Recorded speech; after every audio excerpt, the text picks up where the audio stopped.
All right, Tim, we're live. Good afternoon.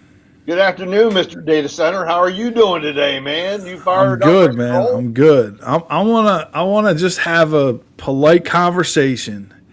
And if by chance this ends up like I think it might, it's almost like talking about Donald Trump. Like if me and you did a podcast on how we feel about Donald Trump, I would probably take that podcast down so fast. And I have a suspicion that I'm going to do that with this podcast, but I would like to at least just have a conversation Okay. and discuss the data centers in Calvert County. Then I'd like to talk about sort of a new thing that's going on, and that is there's some houses sitting on the market longer than normal, and then there's some buyer strategies that we need to talk about at the end of the podcast. So the data centers, Tim, I don't have a strong opinion. I'm Okay. somewhat agnostic. I don't care if they come, and I don't necessarily care if they don't come. Hmm. I'm going to try to lay out what I think the position is. Okay. So Calvert County historically, it's the smallest county in the state, but I think it's one of the least populated counties, but it's also one of the richest counties in the country. And part of the way that they've been able to accomplish that is by the nuclear power plant and then the LNG plant paying an enormous amount of taxes in order to offset the need to increase the tax base. So instead of building a bunch of houses and condos and townhouses and apartments and whatnot, Right. and then also bringing in large businesses. Instead, we're what you would consider a upper middle class bedroom community, Yeah. and this somewhat seems to fit the profile of that, where you bring in a large tax revenue generating source that has low impact on the environment. And this is where we'll probably have some people that have some different opinions. I did some light research on it, and it's not clear to me where there's a huge concern, but I'm also uneducated, so I'm not going to claim that I have done a bunch of research on this. But in the little bit of research I did, data centers they don't burn anything, so they're not giving off like fumes, and they're not processing any materials, so they're not giving off dust. Right. So there is the major concerns are going to be the cost of electricity. Correct. But if you understand how that works, we're part of most of Southern Maryland is on SMECO. It's a co-op. It's not like we're getting it from one source. And if the data center was in another county outside of Southern Maryland or outside of Calvert County, we would potentially be affected by that increase in demand the same as if it would be here. So the way I understand it is they're going to get their electricity directly from the nuclear power plant, which provides about half the electricity for the state of Maryland. They're also going to get the cooling from the power plant, so they're not going to be tapping the underground aquifers in the area. And the major sort of impact is going to be a noise, because there's 10 million fans or whatever running inside the building. Like, data centers are all about cooling. I used to work at a data center, and so there would be like a buzz coming from the building. So I don't know where they're going to put the building. If they put it next to my house, I would obviously not be thrilled with that idea. The LNG plant has a noise from all their fans and all the things they have going on there. So it's more of a localized situation. But as far as I know, there's not any radiation or like electromagnetic force fields and radio waves or anything like that come out of data centers. And again, I'm not educated on this topic, but to me, it seems like it fits a pattern that Calvert County has used in the past to sort of resist increasing the population density. Mm-hmm. There was a campaign in the 90s when I grew up here where a lot of the trucks had bumper stickers that said "Keep Calvert Country." And I would say to some extent that they have done that very successfully. So what do you think, Tim? What are your thoughts? Is there something I'm missing here? Well, I think the biggest challenge is just to really have a thorough, independent analysis on the environmental impact. Because Yeah, I'm always hesitant to believe, and I know this is yeah, crazy, but what yeah, we're told. And quite honestly, I'm gotten to the point now where I always believe it's like we're promised it's going to cost 1.9 billion dollars to rebuild the Key Bridge, and then the latest estimate now is 5.2 5. billion, Yeah. and now they're kicking out that contractor. Or it's like the Yeah. Yeah. train to nowhere in California. How many billions of dollars have been spent, and the train goes nowhere. You know what I mean? Or the bridge Yeah, goes and nowhere. the Big Dig tunnel in the Boston Harbor, same thing, was like 20x the cost. But Yeah. but the cost of the infrastructure would be not on, like, the county's not Well, building this, I'm not right? worried about the cost. My point was is I want an independent analysis to fully understand what the environmental impact is going to be, because the biggest concern is honestly, it's going to be in a contained area, so the noise factor is probably not much. Yes, it's going to Right. have access to the nuclear power plant. Hopefully, there won't be any impact on the electrical rates. My Yeah. biggest concern is water. That is my biggest. I mean, I saw an article the other day in Texas where the consumption has quadrupled to what was expected. And they're Yeah, so yeah, what I read was that the stipulation was that there was a sort of a hard line that said no using the freshwater aquifers that we have, that they were going to get the water from the discharge from the nuclear power plant. Now, I don't know how that's possible yeah, exactly. because the nuclear power plant discharge is salt water. So I doubt they're going to run salt water through this thing. Maybe they'll desalinize it or something. I doubt they're going to do Now, that. So if they again, I'm do not that, educated yeah, about it. So don't sit here and quote me and say, well, I said this. But so if they were able to sort of somehow work that part of it out where it doesn't tap the water, I mean, does it seem like this would be a common sense solution for increasing revenue without increasing the tax base? I like to know what revenue is going to be increased. I like to know what, because let's face it, data centers, they don't take a lot of jobs, Brian. You know what I mean? Yeah, and I think that's also something that, Calvert County is also, everybody has different opinions about this. I'm not taking a side here, but there's been a concerted effort from back. I mean, I grew up here, so I'm 48 years old. I've You're from been here. watching.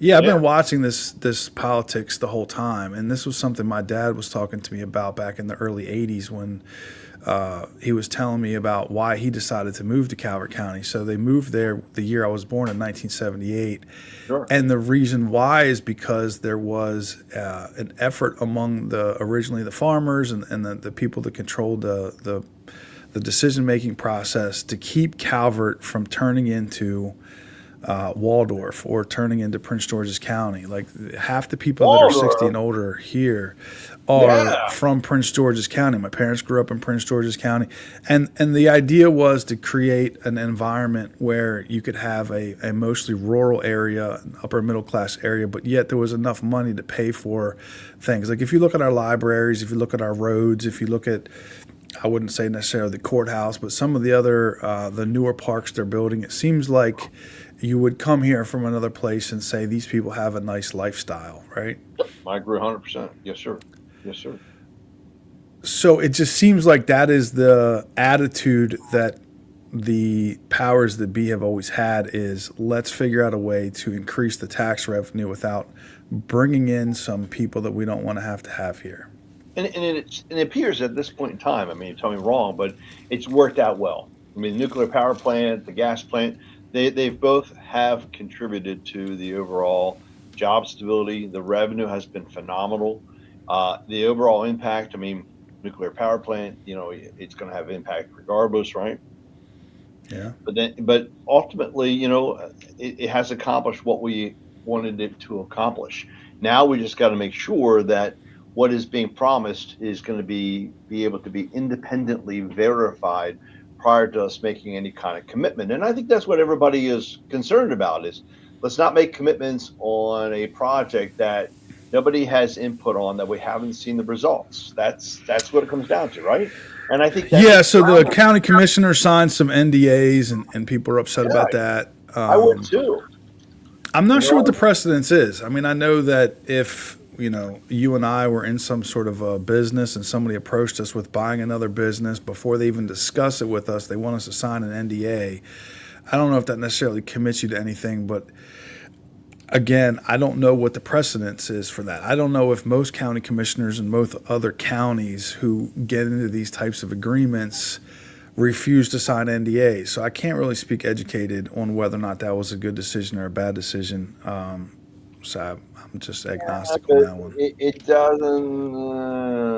Yeah. I mean, it doesn't make you feel good, but a lot of things don't make you feel good until you understand why they are the way they are, and then it's like, okay, well, that makes sense. There's probably some competition between the data centers where they don't want everybody knowing what they're doing. So, I mean, again, I'm just assuming things. I don't know. So, if looking at it from the outside, I don't know if I have a strong opinion about it either way. I think, if taxes went up a little bit, I wouldn't be overly concerned. I think we are in the best county and one of the most beautiful areas. Politics aside, I think Calvert County is one of the most beautiful places on the East Coast, and I've traveled quite a bit. Yeah. So I'm not one of those sort of banging on the doors of the county commissioner saying you guys are all a bunch of crooks and I hate you and I hate everything about this place because of everything you've done. To me, it seems like if you compare it to the other counties around us and some of the other counties in the state and all the other places that I've traveled, Calvert County is a very nice place. So yeah, that's my thought on it, Tim. What do you think? Anything else? No, I think you've answered most of the questions that are out there, Brian. I mean, we just need a little bit more information involved. But let's talk. I agree with that.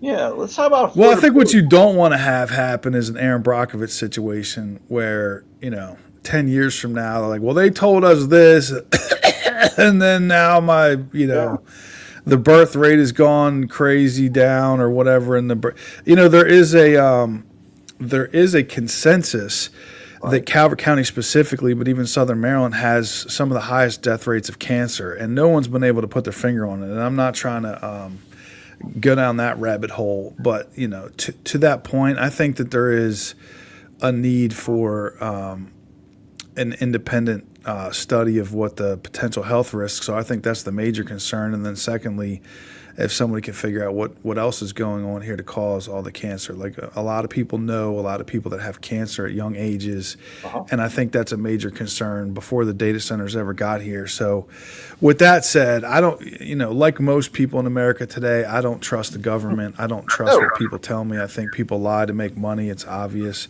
So you have to make your own decisions on what you want to do. And so. Well, it sounds like a plan, brothers. Talk about affordability. Then, what are you seeing in the marketplace today?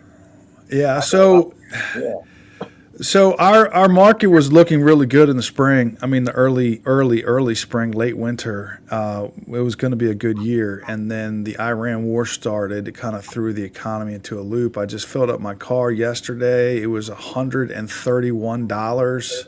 But you use that premium stuff for that car too, though. Yeah. But $131. Like when I was a kid, I remember you could sort of find $5 and you could go somewhere on $5. You know what I mean? Like you could it would get you like what, 2-3 gallons. Your car was getting 20 miles a gallon. Like you could go do what you needed to do for the night for $5. Now, $5 was a movie ticket, drink, popcorn, dude. It was the whole 9 yards, man. Well, that's maybe when you were a kid, Tim. All right. Well, back in the day.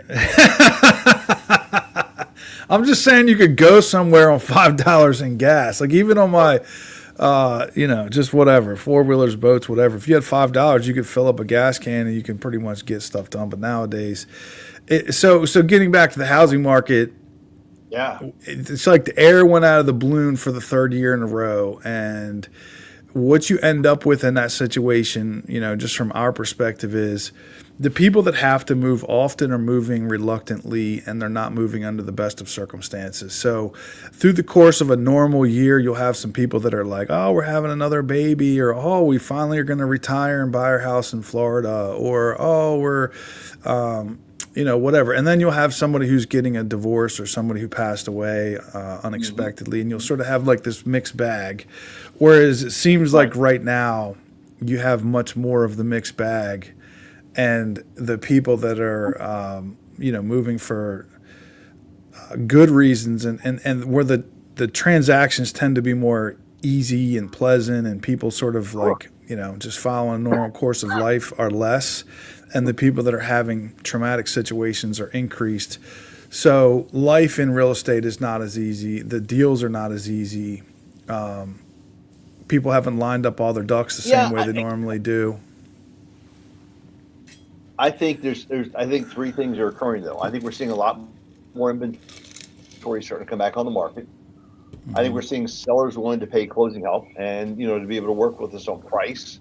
More importantly, Brian, I am starting to see some programs pop up. I mean, I just closed a loan on Thursday rather, and the young lady got $50,000 from Anne Arundel That's County. crazy. That's crazy. That's I mean, you've always been able to you do know what? that. I've So got what another was loan that right now that I'm program? working. Just curious. What was That's, that? What was the that's 50 called grand? it's the Mortgage Assistance Program through Anne Arundel County. Specialized program. There's some income limitations. First time home buyer, but Brian, 50 grand. And by the way, I can't tell you what her rate was because I Yeah. can't say it, but it was Right, below right. 5. Dude, that's pretty That's freaking amazing. crazy. So now start thinking about the creativity. You're right. It's a tough market. You're right. It's a Yeah. challenge. But Yeah. Brian, there are opportunities out there. I mean, Prince George's County, they've got the Pathways to Purchase program. Dude, they got $50,000, up to 50 grand, forgiven over 10 years. You got the Maryland Mortgage Program. They're giving up to 6% of the loan amount. There are so many multiple programs out there, you know what I mean, that are available for what you want to do. It's a matter of you got to ask the questions. You got to do your research. But I believe that this definition of affordability is questionable. Might be that, yes, the traditional loans that are out there are not as beneficial, but there's opportunities. Now I'm going to throw another one out to you. USDA. We forget about USDA. I got a guy buying a condo in off of good Lord, what is this community? Wildwood in California, Maryland, using USDA 100% financing, and the seller's paying all the closing. So Brian, I think it comes down to you've got to be creative. You've got to do a thorough search of the programs out there, and you've got to have, you ready for this one? A team. You and I have talked about this, right? You got to have that lender realtor team that works both angles. And we got Dave, one of our guys that we're working with right now, trying to figure out a plan for him, right? The same thing applies. We have to have a game in place, a team that's going to go that extra mile and come up with that creativity. So affordability is challenging, but I'm seeing listings start to go up. I'm seeing sellers paying closing. I'm seeing more flexibility as far as on the sale price is concerned. And then I'm seeing programs that are coming available to really help people be able to purchase their first home. And maybe I'm wrong, but I think there's solutions out there. Yeah, I don't think you're wrong. I think that there is definitely a softening of the market from the buyer's perspective. You're seeing people selling their houses for less than asking price, depending on the market, 30 to 50% of the time. Yeah. You're seeing closing costs become customary again. And that also increases up in the price points because it used to be sort of like everything up to 600,000, then it dropped all the way down to none of the houses. Then it sort of going back up 300, 400, 500,000. I saw them even at $1 million. So I think that inspections are pretty much standard. Repairs are now standard.